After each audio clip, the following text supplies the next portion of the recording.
esta canção, em sintonia com o tema da reflexão de hoje.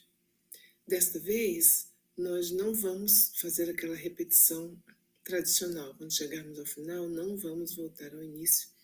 O objetivo dessa repetição é estimular a que todos cantem, dando tempo a que aprendam. Mas essa música já tem repetições suficientes ao longo das estrofes, então, se não será necessário, você vai ver que já terá condições de cantar junto antes do fim da primeira estrofe. Então, eu convido a todas e todos a entrarem em sintonia com a espiritualidade superior, cantando. Cante comigo, mesmo assim, em vídeo, reflita sobre a letra, solte sua voz, pensando em Jesus. O silencioso do mistério do amor, fecho os olhos para ver aonde vou. Vou silencioso do mistério do amor, fecho os olhos para ver aonde vou. Voar pelo infinito daquilo que eu sou, desvendar o oceano interior.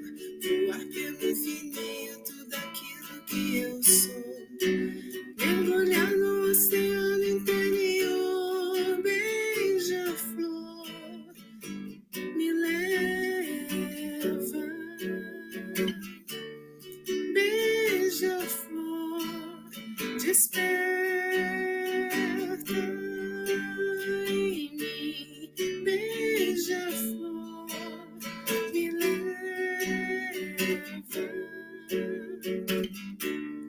Beija-flor, desperta.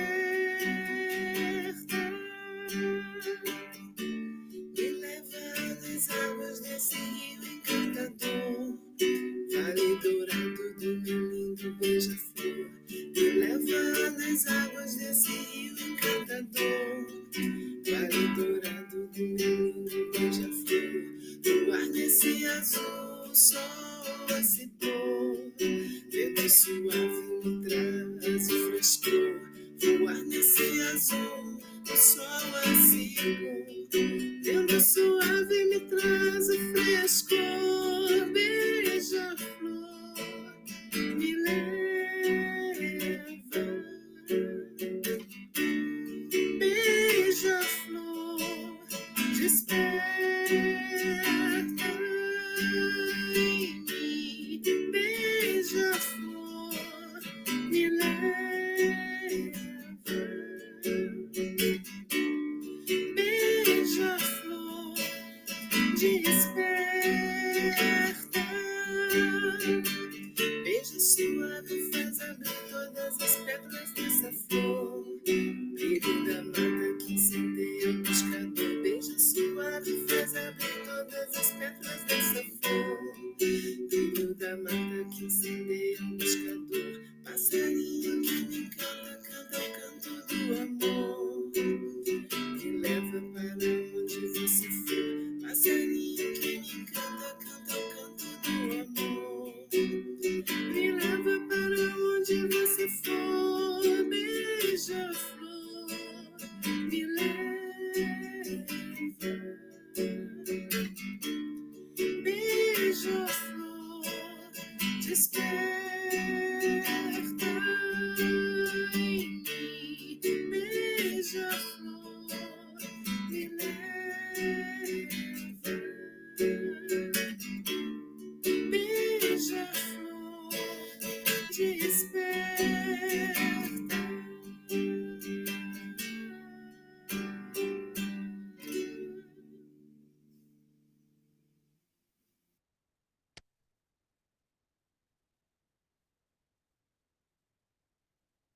Ele vai gravar.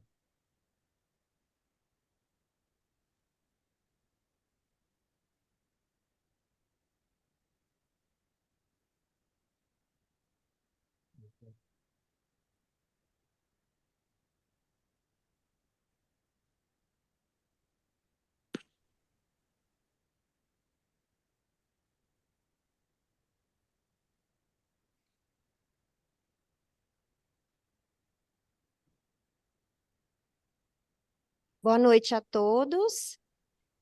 Tá dando para me ouvir bem? Sim? Então tá.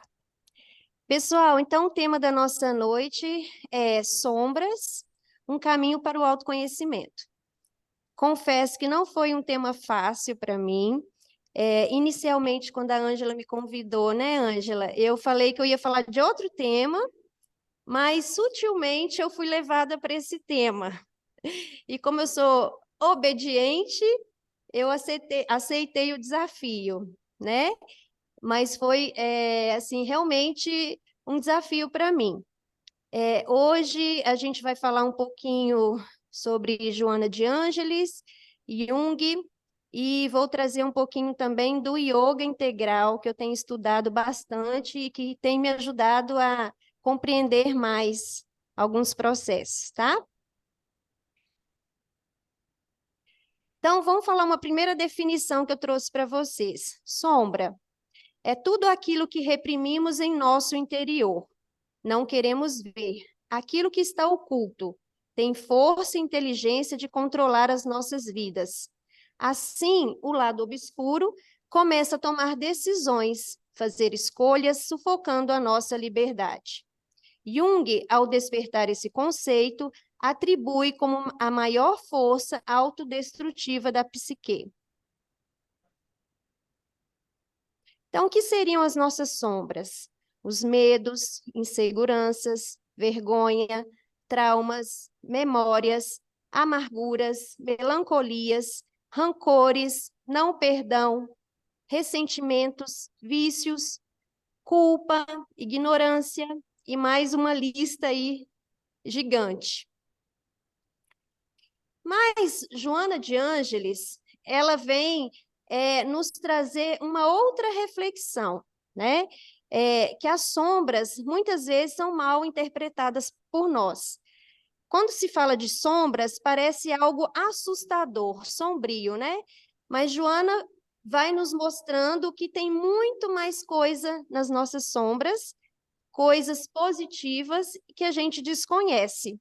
O próprio conceito de sombra é aquilo que não tem claridade. Então, a gente também tem aspectos positivos no nosso ser que a gente desconhece que está no nosso inconsciente. Então, a ideia de trabalhar com as sombras é procurar compreendê-las e crescer com elas. Então, já traz uma leveza maior aí, uma compreensão melhor.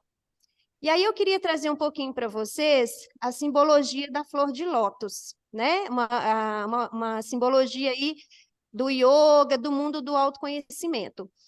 A flor de lótus, ela é uma flor que ela não existe aqui no Brasil, mas ela é conhecida mundialmente. Ela tem umas características muito interessantes, né? Primeiro, que ela só floresce na lama, no barro, no denso, no escuro. Ela precisa atravessar toda a escuridão para alcançar a luz. Então, para que ela cresça em direção à luz, ela tem que atravessar esse denso, essa lama. Ela tem uma textura escorregadia, ou seja, à medida que ela atravessa o barro, a lama escorre e ela cresce uma flor imaculada, sem manchas, né? Então, eu faço aqui uma comparação com o nosso processo de crescimento, desenvolvimento pessoal e evolução. Para a gente crescer, a gente passa pelas provas, os desafios, os obstáculos, mas à medida que a gente cresce em direção à luz, a gente vai se tornando uma flor imaculada. De acordo com a nossa essência espiritual, né? A gente pode florescer e oferecer o melhor da gente para o universo. A construção da sombra, gente. Quando que começa a construção da sombra? Desde o início da nossa vida, por volta de 2, 3 anos de idade, quando há a estruturação do ego. Então, a criancinha lá, com 2, 3 anos, ela começa a entender que ela não é a mamãe, ela não é o papai, ela não é o amiguinho, ela começa a entender que ela é ela. E dependendo das atitudes que ela tem ali no meio da família, ela observa que tem coisas que não são bem aceitas pela família, principalmente a mãe e o pai, que são figuras muito importantes para a criança. Então, por exemplo, se ela fica irritada, ela faz uma pirraça, aí ela começa a perceber que às vezes a mãe ali não vai gostar, vai ficar irritada com ela. O que essa criança faz? Ela vai pegar toda a sua ira, a sua raiva e colocar dentro de uma sacola. Aí a criança vai observando que se ela se mostrar amável, dócil, calma, compreensiva, ponderada, ela se sente mais amada ali pelo meio, mais bem aceita. Então, todas essas características dela que desagradam, ela começa a colocar na sombra, na sacolinha dela da sombra. À medida que ela cresce, que ela se torna adolescente, adulta, e ela vai tendo a experiência em outros ambientes além da casa, ela também vai observando que tem alguns comportamentos que não são bem aceitos. E ela vai colocando tudo dentro da sua sacolinha da sombra. E muitas vezes essa criança, ela vai criando essa persona da criança boazinha, né? E ela cresce acreditando naquela criança boazinha. E tudo que ela colocou lá na sombra, na sacolinha dela lá, tá lá fechadinha, escondidinha. Mas o que acontece? Em algum momento da vida, precisamos retirar esse conteúdo da nossa sacola. Mesmo que pareça nocivo para nós retirá-lo, faz parte do nosso processo de individuação, que Joana fala tanto. É o processo da gente conhecer a nós mesmos. Quando não o fazemos, é como se houvesse uma dissociação ou uma dupla personalidade. Então, aquela pessoa, ela está com a persona, eu sou uma pessoa calma, boazinha, eu nunca me aborreço, eu nunca perco a paciência, mas cada vez mais que ela não olha para a sua sombra, essa sombra só vai crescendo e tomando força na sua vida. Tem um clássico da literatura que chama O Médico e o Monstro, que é muito interessante, que nos traz uma reflexão sobre a sombra, né? O autor escreve sobre um médico que ele queria criar um antídoto para tirar todo o mal do homem. Ele achava que o homem tinha que ser integralmente bom. E para ele usar esse antídoto, ele precisava de uma cobaia humana. A universidade não permitiu que ele tivesse uma cobaia, então ele resolve aplicar aquele antídoto a ele mesmo. E o que ele observa? Em alguns momentos ele se mostra atencioso, prestativo, cuidadoso, uma figura reconhecida pela sociedade. Em outras horas, ele se mostra mais agressivo, chegando a cometer crime, né? E cometendo coisas que fugiam, que ele desaprovava. Então, isso mostra bem o lado da sombra, aquele lado desconhecido que a gente tem. E através dessa história, a gente pode perceber o seguinte: não é possível ao homem viver numa única polaridade, pelo menos nesse estágio evolutivo que a gente está. Se o homem não se aceita integralmente, ele vai se dissociando dele mesmo, ele vai afastando dele mesmo, e seu lado sombra toma cada vez mais força. Jung, ele diz assim: sombra personifica o que o indivíduo recusa conhecer ou admitir, e que, no entanto, sempre se impõe a ele, direta ou indiretamente, tais como os traços inferiores do caráter ou outras tendências incompatíveis. É aquela personalidade oculta, recalcada, frequentemente inferior, que, em geral, tem valor afetivo negativo. Por que é uma personalidade inferior? Porque a gente não a reconhece. E por que tem valor afetivo negativo? Que o primeiro juiz somos nós mesmos. Nós somos os primeiros a não aceitar esse lado sombra nosso. Jung continua: todo homem tem uma sombra, e quanto menos ela se incorporar à vida consciente, mais escura e densa ela será. De todo modo, ela forma uma trava inconsciente que frustra as nossas melhores intenções. Então, vocês já ouviram falar daquele ditado, como é que é? De boas intenções o inferno está cheio? Então, por quê? A pessoa, por mais que ela tenha boas intenções, se ela desconhece as suas sombras, essas sombras, elas contaminam essas boas intenções da pessoa. Às vezes, pegando ela mesma de surpresa.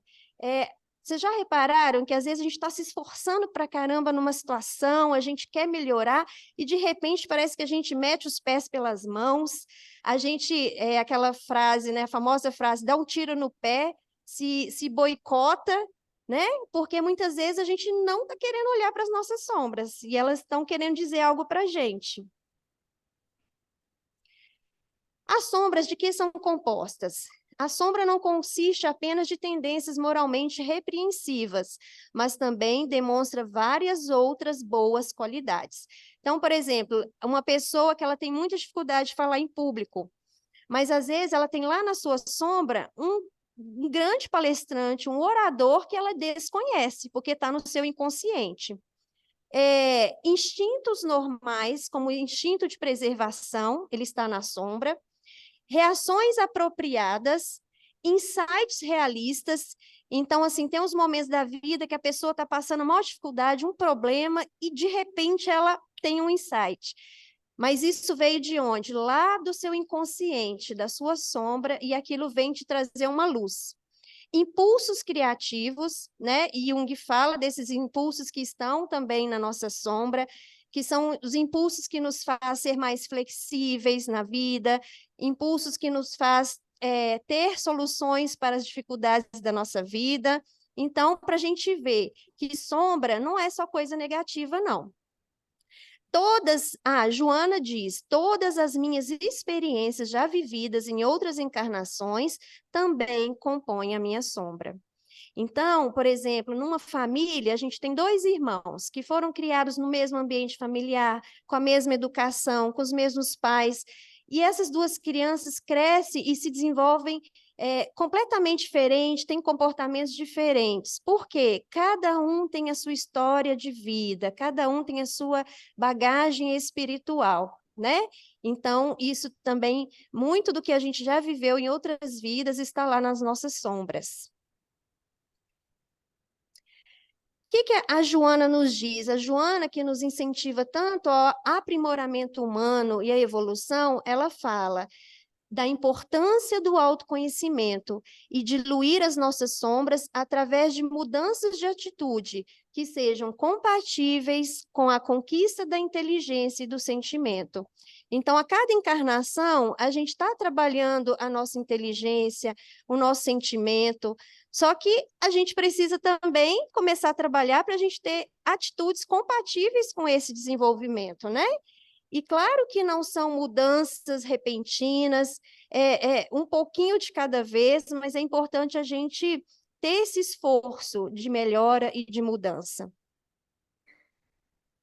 Jung, ele diz, aquilo a que você resiste, persiste. Então, aquilo que a gente não resolve no presente, persiste no futuro, né? Então, colocar tudo para debaixo do tapete, fingir que a gente não está vendo, não é muito inteligente, que uma hora a bomba vai estourar. O processo de purificação, nosso processo de purificação, limpeza, envolve integrarmos as nossas sombras. Não é nos conformarmos com ela. Então, não adianta a gente observar e eu tenho uma tendência, um comportamento assim assado. Mas eu sou assim mesmo, não vou mudar mesmo. Então, né? Eu acho assim que só o fato de a gente tomar consciência já é um grande passo, mas ter aquele esforço de melhora, que seja um pouquinho a cada dia. A vida não exige que sejamos perfeitos, mas completos. Então, no estágio evolutivo que a gente está, né, nesse planeta de provas e expiações, a gente sabe que a gente não tem ninguém perfeito aqui, mas é preciso a gente integrar tudo aquilo que faz parte da gente. Então, aqui vem do yoga, a importância da gente viver, conviver, na convivência as nossas sombras se mostram muito, integrar, lançar luz para poder superar. E aí, Joana de Ângeles, ela fala também no livro O Despertar do Espírito. Temos uma aparente dicotomia dos 2 eus. O eu, porém, é único, indivisível, manifestando-se, isso sim, em expressões diferentes da consciência e da autorrealização. Daí vem a importância de apresentar-se a nós mesmos fazendo uma reflexão diária. Então, no próprio Evangelho fala, né, da gente fazer uma reflexão diária de como foi o nosso dia, das condutas que a gente teve, se foram corretas, se não foram muito corretas, a gente refletir por que que a gente teve determinadas atitudes, tentar compreender, né, por que que a gente teve determinadas atitudes. Então, isso é muito importante para o nosso autoconhecimento. O yoga também ele fala do convite da purificação, que é olhar para nós mesmos com amor, coragem, honestidade e ver quais os aspectos de nós atrasam as nossas vidas. Eu acho que é muito importante, difícil também o amor, o auto-amor, mas é muito importante, porque a gente vê aquilo, né, que a gente não está tão bem assim como a gente gostaria, mas a importância da gente se amar para a gente poder avançar, né? E assim, e nos validar também, né, gente? Estava falando um dia desses. A gente vê o que que a gente já avançou nessa vida, que às vezes a gente olha só aquilo que a gente não conquistou ainda. E aí a gente começa uma briga com a gente mesma. Mas a gente se validar na nossa caminhada, o tanto que a gente já conquistou, o tanto que a gente já amadureceu. Isso é muito importante. Isso dá impulso para a gente continuar. Joana fala também no livro O Homem Integral. Mergulhada em sombra, esse lado escuro da personalidade sobressai-se e impulsiona as ações que estão destituídas de razão e compaixão, desnaturadas nas bases e dominantes na essência. Quando ela fala aqui, né, gente, muitas vezes a gente tem atitudes que são impulsivas, abruptas, impiedosas, violentas, que são destituídas de razão e compaixão. E às vezes as atitudes que a gente tem, elas chegam de forma tão inesperada que assusta a gente mesmo, e depois a gente fala assim, meu Deus, o que que eu fiz? Essa não sou eu, não é possível. Aí aquela hora que a gente fala assim, parece até que é outra pessoa. A dupla personalidade, né? É aquilo que está lá na sombra, escondidinho, e quanto mais a gente não vê, mais ela cresce. E às vezes ela pode começar a dominar a nossa própria vida por isso. Joana fala também no livro Vida, Desafios e Soluções. Por mais que queiramos negar, somos imperfeitos, e talvez seja naquilo que não aceitamos em nós, a nossa agressividade e vergonha, a nossa culpa, a nossa dor, que descobrimos a nossa humanidade. Então, vamos falar um pouquinho das situações conflitantes. A vida ela vai aproveitando de oportunidades, então, para nos fazer ir lá, abrir nossa sacolinha e nos enxergar nas nossas sombras. Então, em situações difíceis que nos trazem sofrimento, muitas vezes o que que acontece? A gente desce do pedestal. Nietzsche ele fala que um dos piores problemas do homem é que ele acha que ele é Deus. E quando ele vê que ele não é Deus, isso traz um sofrimento para ele. Nesses momentos difíceis de prova, que é onde a gente muitas vezes começa o nosso processo de aprimoramento. E aí vem a importância desse auto-amor, né? E nos trabalhando cada vez mais, nos tornamos seres humanos completos. Jung, ele diz o seguinte, não há despertar de consciência sem dor. As pessoas farão de tudo, chegando aos limites do absurdo, para evitar enfrentar a sua própria alma. Ninguém se torna iluminado por imaginar figuras de luz, mas sim por tornar consciente a escuridão. E aí eu achei muito interessante, eu vi isso no yoga, é a simbologia do deserto, né? Vários mestres espirituais, eles passaram por travessias. A travessia do deserto, que Jesus passa por 40 dias, Moisés, que atravessa o Mar Vermelho, Buda atravessa seus desertos meditando. Então, quando a gente pensa no deserto, a gente pensa em quê? Em frio, em calor, em dificuldades, às vezes a pessoa chegando a quase querer desistir dela mesma. Então, é uma simbologia que representa os nossos obstáculos, as nossas dificuldades, as nossas provações, que são geradas lá no nosso complexo mental emocional, muitas vezes impulsionado pelas sombras, e que podem afetar a gente nos nossos vários corpos. Então, o yoga, né? Ele fala, se uma pessoa está com um problema no seu campo emocional, e aquilo não é tratado, existe uma desarmonia, aquilo vai refletir no seu corpo, ela podendo até desenvolver uma doença. E aí, gente, eu já vi uma expressão assim, o espírita não sente raiva, o espírita tem gastrite.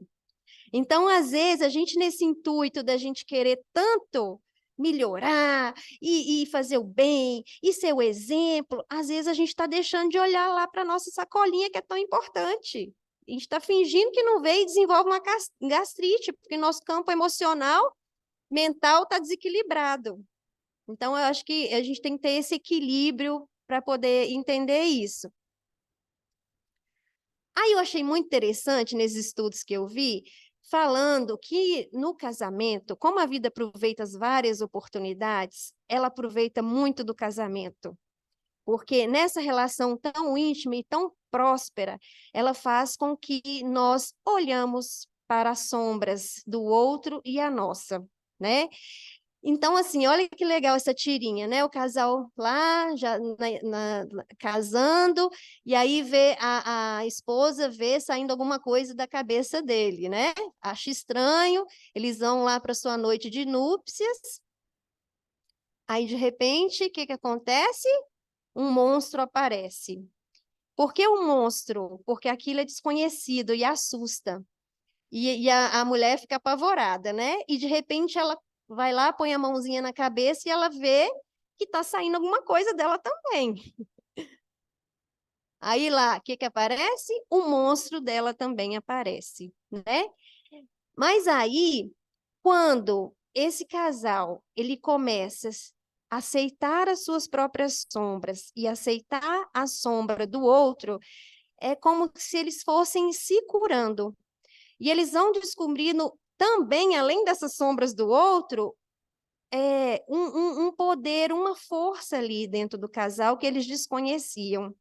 Então, é um processo que vai depender de muito auto-amor e amor com o seu companheiro, né? Aceitando as nossas sombras e a dele também. Olha que bonito isso. Difícil, mas é bonito, né? Achei muito interessante. Então, ali está escrito, aceite quem você é por dentro. Achei muito legal. O yoga fala o seguinte, que o ser humano ele tem como se fosse uma batalha dentro dele. Uma batalha entre algo que é maior, espiritual, desidentificado do ego, e uma força inferior que nos traz para baixo, para o denso, para o pântano, para o deserto. Muitas vezes nós queremos fugir ao nos deparar com as nossas vulnerabilidades, mas a gente já viu que fugir não é a melhor escolha, né?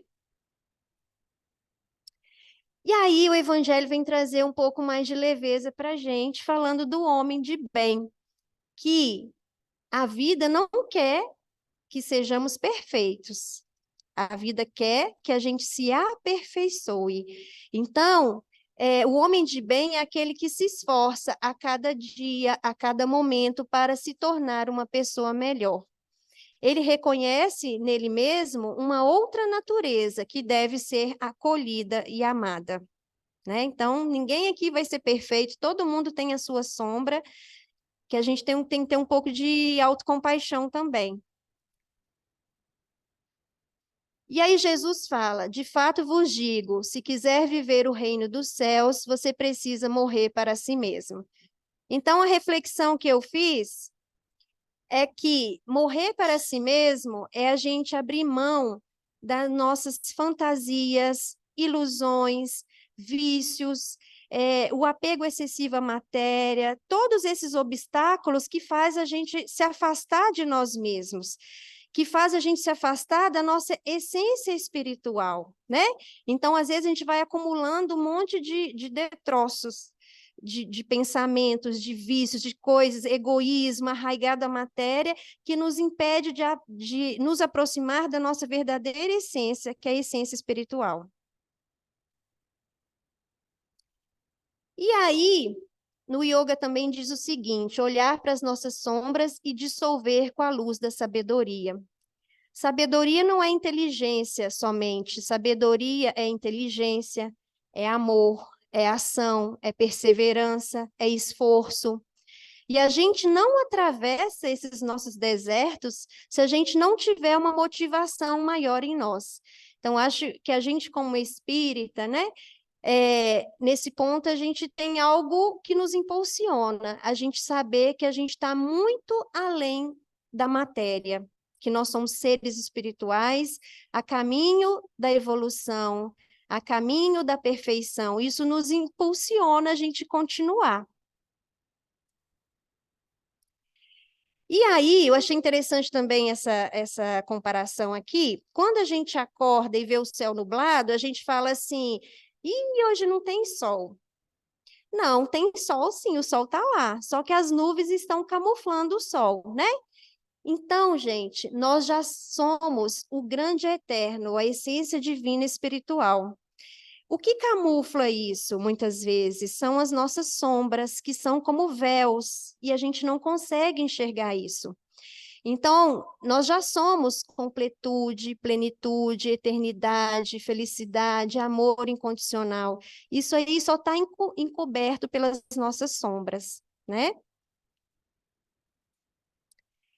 E aí, quando a gente começa, nossas sombras estão lá, a gente finge que não está vendo, e a gente começa a ter formas repetitivas de pensar, sentir e agir.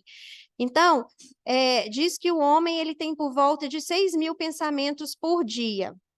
Mas só que, resumindo tudo, ele tem meio que 6 pensamentos. Porque, assim, às vezes a gente tem aquele pensamento obsessivo que repete, repete, repete, repete.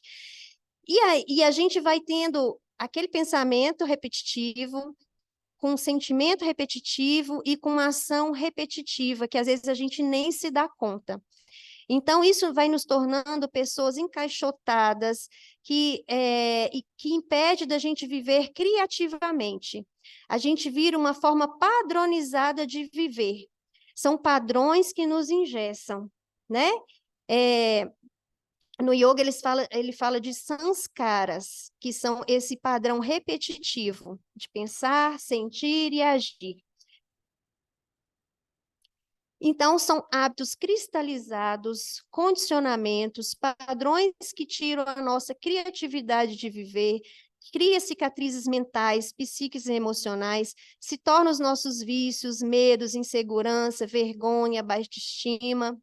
Então, às vezes a gente acha que a gente tem liberdade, que a gente está agindo, mas às vezes a gente está preso ali nos nossos padrões e a gente não consegue fazer diferente. E aí Jung fala dos complexos. O que são os complexos? É um transbordamento de uma sombra não cuidada, não analisada, que continua no inconsciente e, porque não foi superada, se torna um complexo. É essa questão mesmo, da pessoa sempre repetir aquele padrão sem ela perceber. Muitas vezes, esses complexos transbordam no próximo ou no ambiente social. Então, no meio social hoje, a gente vê muito assim, tem muita violência, tem ódio, tem injustiça, tem desigualdade, e às vezes a gente se indigna, né? Mas por que tem tanta coisa ruim no mundo? E a gente não para perceber que isso são sombras coletivas que são reflexo das nossas sombras individuais. Então, nós temos a nossa responsabilidade. E então, a gente olhar para dentro da gente, a gente procurar ser uma pessoa, um ser melhor, a gente vai contribuir para que o nosso planeta seja melhor também. Para curar o meio externo, então, a gente precisa primeiro curar os indivíduos, pois aí estão as bases para uma sociedade mais justa. Então, a gente precisa curar a nós mesmos, já começar a cuidar das crianças desde cedo, né? E é tão interessante que a criança pequenininha, ela não vem com julgamentos, ela não vem com preconceitos, ela vai desenvolvendo isso ao longo da vida. Mas a gente cuidar dessas crianças com muito amor, né? Ter um olhar para elas e cuidar muito da gente também. Então, somos todos vida, né, pessoal? Sem cor de pele, sem gênero, sem nacionalidade, sem idioma, sem rótulos. Então, a gente é muito mais que o nosso nome, a nossa identidade, a nossa nacionalidade. Nós somos seres espirituais imortais. A gente sempre se lembrar disso. E Sócrates dizia, né, conhece a ti mesmo, conhecerá o universo e os deuses. Então, antes de tudo, conhecer a nós mesmos. Olha, achei essa foto tão bonita, essa luz aí no coração. Olha lá, tanta coisa iluminada que a gente tem, e muitas vezes a gente não tem consciência. E eu achei essa reflexão também do Michelangelo muito interessante, que ele dizia que quando ele ia fazer uma escultura, ele pegava, por exemplo, uma tora de madeira, uma pedra de mármore, uma matéria bruta, e ele ia esculpindo, tirando os excessos, né? E ele falava que assim ele libertava a obra de arte que já estava lá. Então, se a gente fazer uma reflexão conosco, no nosso processo evolutivo, a nossa obra de arte ela já está aqui. A gente só vai esculpindo ao longo das encarnações, trabalhando as sombras, tirando os excessos para libertar essa obra de arte que nós já somos. Manuel de Barros, ele fala que as coisas da vida me ampliaram para menos. Então, a gente crescer, evoluir, é muito mais tirar do que colocar. É a gente ir se lapidando. E aí eu vou finalizar com a flor de lótus novamente, né? E Joana de Ângeles diz que o fatalismo kármico da evolução é a felicidade humana. Então, estamos todos nós fadados à evolução e à felicidade. Não é essa felicidade material, é a felicidade espiritual, da completude, eternidade, amor incondicional, né? E que a gente possa crescer como essa flor de lótus, passando pelas nossas sombras, pelo denso, e oferecendo para o universo aquilo que a gente tem de melhor. Então, gente, é a reflexão da noite para a gente levar aí durante a semana.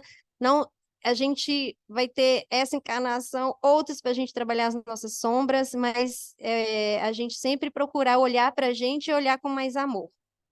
Então é isso. Boa noite a todos. Obrigada pela atenção.